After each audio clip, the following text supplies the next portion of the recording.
Đây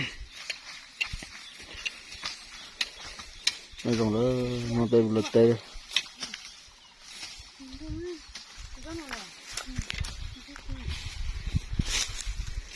ta tận luôn nó nữa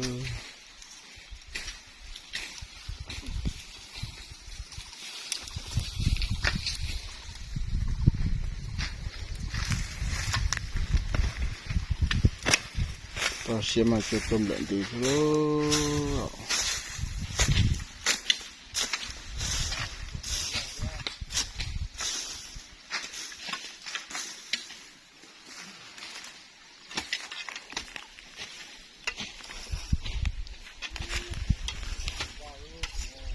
bây giờ po tiệc ở đây đã liền một tiệc này rồi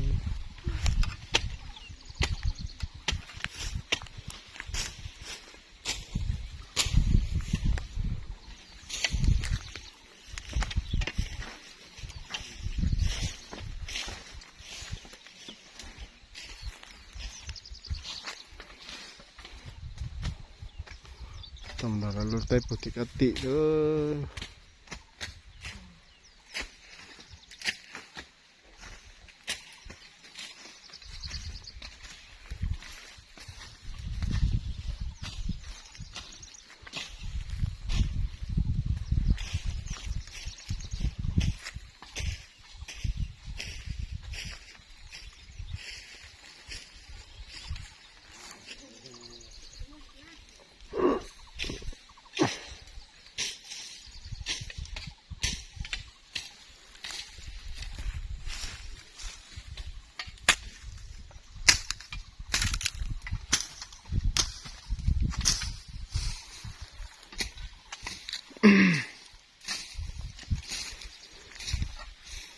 cái chè tàu xiêm mà chọn lệnh từ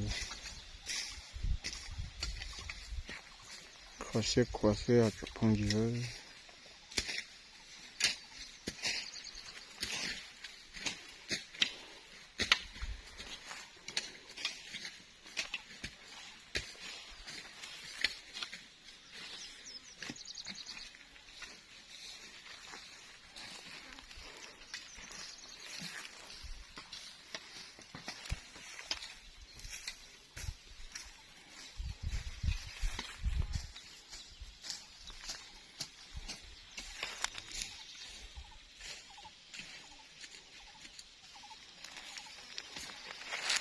nói rằng đấy bộ đẹp anh chỉ áo thì chụp bộ đấy đó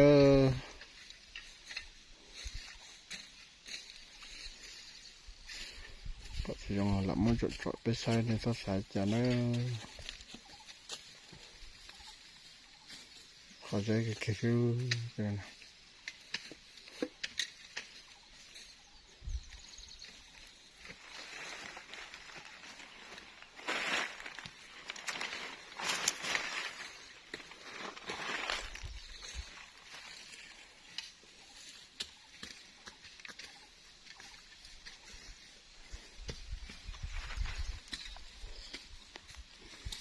trong lòng tầm mà lá rợ rồi cho xia chụp tôm lợn từ tia có xe hàng nữa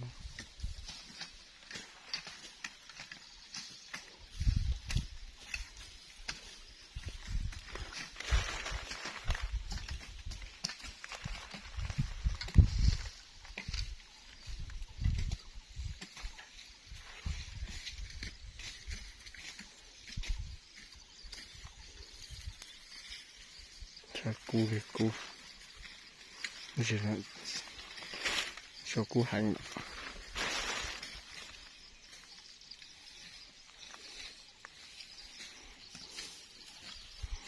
ô sợ nó sẽ tài trong sợ nào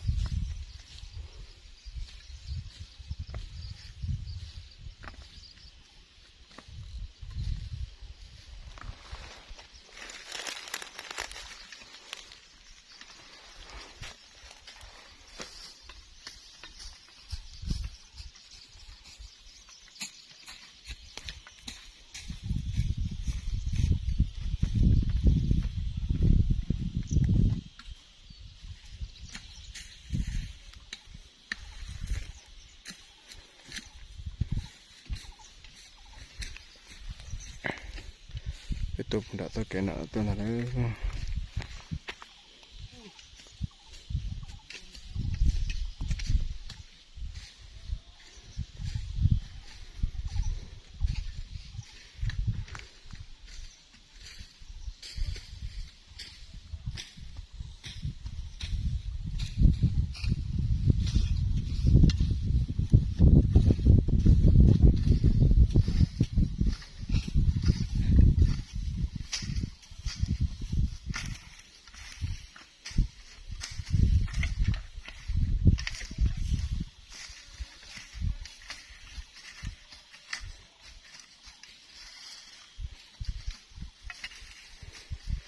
Sao katiknya tak katiknya.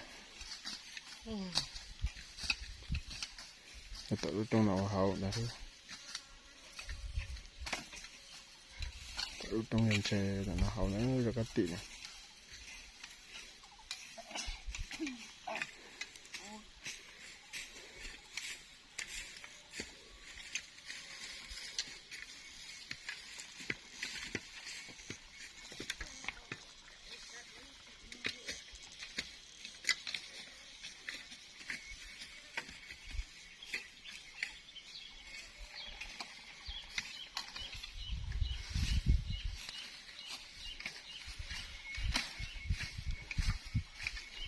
Namun dah loter.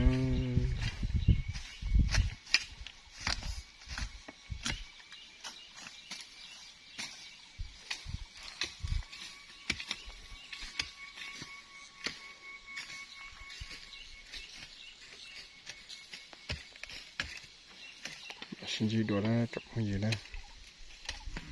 Nói rồi.